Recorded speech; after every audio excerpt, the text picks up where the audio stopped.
ចាសសួស្តីបងប្អូនទាំងអស់គ្នាថ្ងៃនេះនាងខ្ញុំសូមនិយាយអំពីតម្រុយឆ្នោតជាប្រចាំថ្ងៃសម្រាប់ឆ្នាំ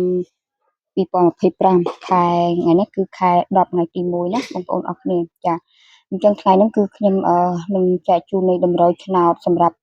កន្លះខែលេងម្ដងណាបងប្អូនអរគ្នាចាសម្រាប់តម្រុយឆ្នោត4គឺខ្ញុំមិនបានជូនទេបងប្អូនអរគ្នាអាចឆាតមកលេខ Telegram មកនេះខ្ញុំផ្ទាល់0965416661ដើម្បីចុះឈ្មោះមួយខែ$10ព្រឹកឡើងគឺនឹងខ្ញុំទម្លាក់លេខឲ្យតែម្ដងចាអញ្ចឹងម្សិលមិញក៏នេះខ្ញុំមិនបានសម្រាប់ចែកជូនដល់បងប្អូនអរគ្នាដែរចាអញ្ចឹងក្នុងថ្ងៃហ្នឹងគឺនឹងខ្ញុំនឹងប្រាប់អំពីតម្រុយឆ្នោតហើយនឹងខ្ញុំនឹងប្រាប់អំពីឆ្នាំទាំង3បន្តទៀតគឺឆ្នាំមមេមមេហួករកាណាក្នុងថ្ងៃហ្នឹងចាមមេហួរកាចាមមេខ្ញុំផ្លាក់ភ្លេចមិនសេទុក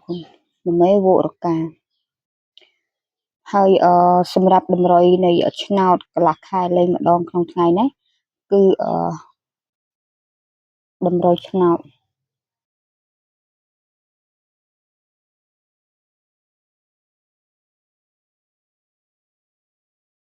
ចាយើងទៅសេឈ្មោះទៅបងប្អូនដើម្បីស្រួលណាចាតម្រុយឆ្នោតសៀមទី1ចាតម្រុយឆ្នោតសៀមក្នុងថ្ងៃទី1គឺនាងខ្ញុំឲ្យបងប្អូនទាំងអស់គ្នា50កុដ65 37ខ្ញុំឲ្យ3លេខនេះណាបងប្អូនអរគ្នាចាសម្រាប់តម្រុយឆ្នោតសៀមថ្ងៃទី1ខែ10ឆ្នាំ2025គឺខ្ញុំឲ្យ0ជាស្រ័យ50កុដ65 37ណាបងប្អូនអរគ្នាចាអញ្ចឹងបងប្អូនទាំងអស់គ្នាយកទៅចាក់យកទៅផ្សងសំណាងតាមអ្វីដែលបងប្អូនស្រឡាញ់ណាចាអញ្ចឹងសម្រាប់ថ្ងៃនេះគឺនេះខ្ញុំសូមលើកអំពីរាសីសម្រាប់អ្នកដែលកើតឆ្នាំមមេសម្រាប់អ្នកដែលកើតឆ្នាំមមេក្នុងខែ10ថ្ងៃទី1រហូតដល់ថ្ងៃទី5ឆ្នាំមមេថ្ងៃទី1រហូតដល់ថ្ងៃទី5នេះមានលៀបមានជ័យមានសិរីសួស្តីល្អចាបើជាមនុស្សស្រីគឺមានគេថាមានឫទ្ធិអំណាចខ្លាំងពូកែល្អប្រសើរសម្រាប់អ្នកដែលកើតឆ្នាំមមេថ្ងៃទី1រហូតដល់ថ្ងៃទី5មានទេវតាប្រោះព្រំអញ្ចឹងទៅហាក់ដូចជាខ្លួនឯងមានកម្លាំងមានធម៌ពលមានរាសីល្អសម្រាប់អ្នកកើតឆ្នាំមមេថ្ងៃទី1រហូតដល់ថ្ងៃទី5សម្រាប់អ្នកកើតឆ្នាំមមេថ្ងៃទី7ដល់ថ្ងៃទី10សម្រាប់អ្នកដែលកើតឆ្នាំមមេថ្ងៃទី7ដល់ថ្ងៃទី10សូមមានការប្រុងប្រយ័ត្នអំពីបញ្ហាខាតបង់លុយកាក់មានការបាត់បង់ឬមួយក៏មានការចាញ់បោកគេចាអញ្ចឹងគួរថ្ងៃទី7ដល់ថ្ងៃទី10នេះសូមកុំមានការដាក់ទុនណាបងប្អូនអរគ្នាចាកុំមានការដាក់ទុនឬមួយក៏រកស៊ីហ៊ុនជាមួយនឹងអ្នកណាឲ្យសោះឬមួយក៏គេធានាឲ្យខ្ចីលុយខ្ចីកាក់ឬមួយក៏គេមកខ្ចីលុយខ្ចីកាក់អីគួរកុំឲ្យណាចាប់ពីថ្ងៃទី7ដល់ថ្ងៃទី10នេះអញ្ចឹងសូមបងប្អូនទាំងអស់គ្នាសូមមានការប្រុងប្រយ័ត្នអំពីការខាតបង់នៃលុយកាក់ផងដែរអាចនឹងមានការឈឺចាប់ចាញ់បោកគេហៅថាចាញ់ទំនុកចិត្តគេណាចាចាញ់បោកទំនុកចិត្តគេផងដែរចាសម្រាប់ថ្ងៃទី12រហូតដល់ថ្ងៃទី20សម្រាប់អ្នកដែលកើតឆ្នាំមមេថ្ងៃទី12រហូតដល់ថ្ងៃទី20មានលៀបមានជ័យមានសិរីសួស្តីអាចនឹងទទួលបានរង្វាន់កាដូឬមួយក៏ទទួលបាននៅភាពគេថាលុយកាក់ពីអ្នកដែលជំពាក់ឬមួយក៏អ្នកដែលយើងពឹងពាក់សុំជំនួយណាចាដូចជាយើងសុំលុយសុំកាក់អ្នកណាម្នាក់យកមកបំពេញមុខរបរកិច្ចការងាររបស់យើងឬមួយក៏យើងយកមកដើម្បីពង្រីកមុខរបរពង្រីកអាជីពរបស់យើងគឺនឹងល្អប្រសើរមែនទែនណាសម្រាប់អ្នកកើតឆ្នាំមមេថ្ងៃទី12រហូតដល់ថ្ងៃទី20អ្នកឆ្នាំមមេដូចគ្នាចាថ្ងៃទី22រហូតដល់ថ្ងៃទី29សូមមានការប្រុងប្រយ័ត្នអំពីបញ្ហាចំនួនតោះតែងតោះពាក្យសម្ដីគ្នា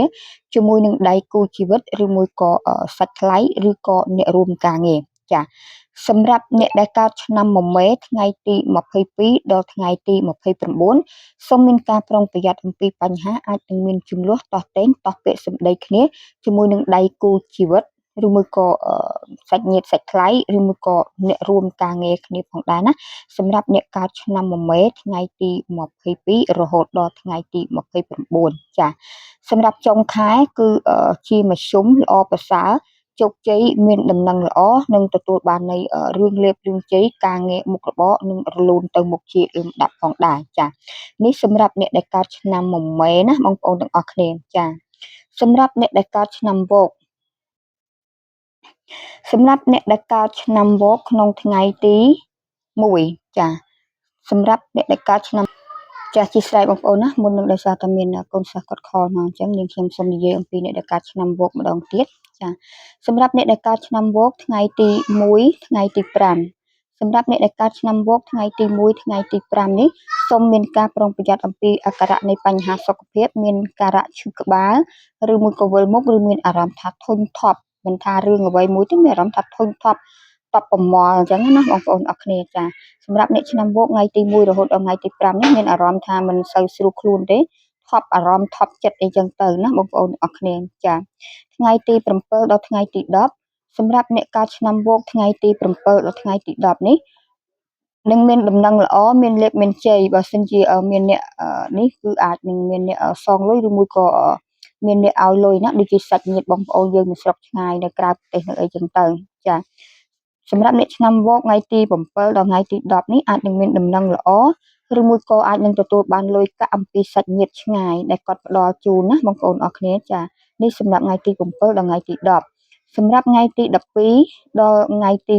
20សម្រាប់អ្នកកើតឆ្នាំវោកថ្ងៃទី12និងថ្ងៃទី20សូមមានការប្រុងប្រយ័ត្នអំពីបញ្ហាផ្លូវចិត្តបន្តិចអាចនឹងមានអាការៈធុញថប់តប់ប្រមល់ស្មុគស្មាញដោយមិនមានមូលហេតុមានអារម្មណ៍ថាបើយើងនិយាយភាសាមួយថាមានអារម្មណ៍ថា stress គិតច្រើនខ្វល់ច្រើនតែពេលខ្លះអត់ដឹងថារឿងនោះវាជារឿងអីទេមានអារម្មណ៍ថាហេងហាងក្នុងចិត្តស្មុគស្មាញក្នុងចិត្តនឹងមិនចង់ធ្វើអ្វីចង់តែកេងតែមុខតែម្ដងចាអញ្ចឹងសម្រាប់អ្នកឆ្នាំវោកថ្ងៃទី22រហូតដល់ថ្ងៃទី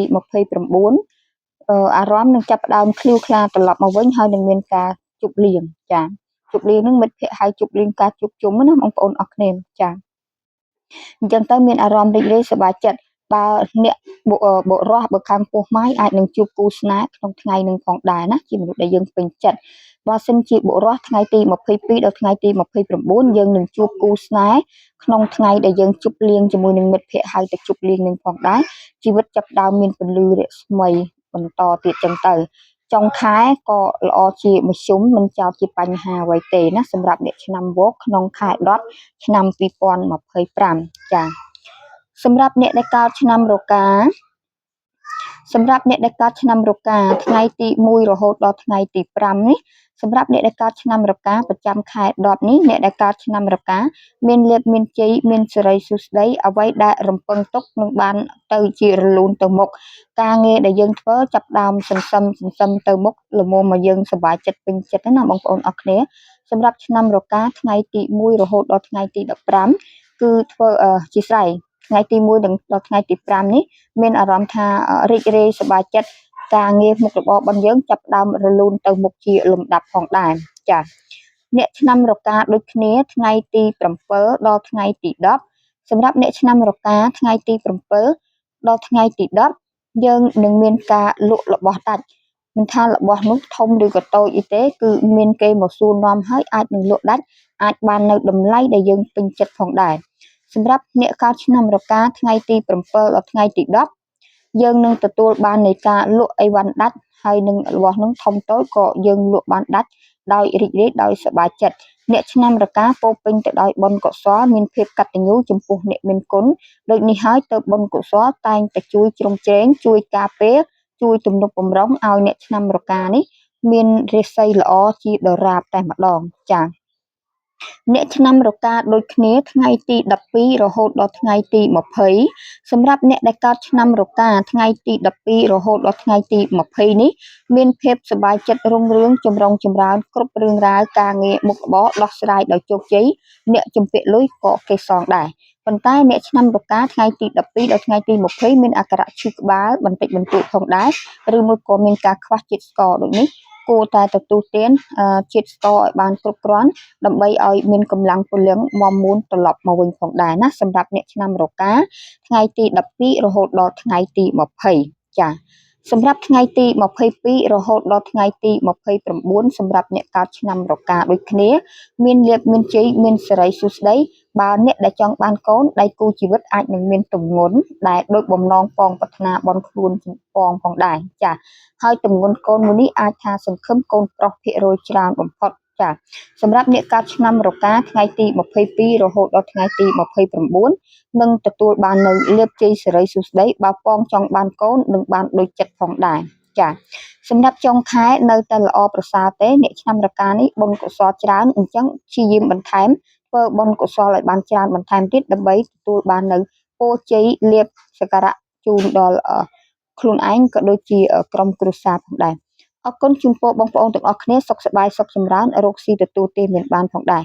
ខ្ញុំបញ្ជាក់លេខនៅតម្រុយឆ្នោតសៀមម្ដងទៀតគឺតម្រុយឆ្នោតសៀមថ្ងៃហ្នឹងគឺ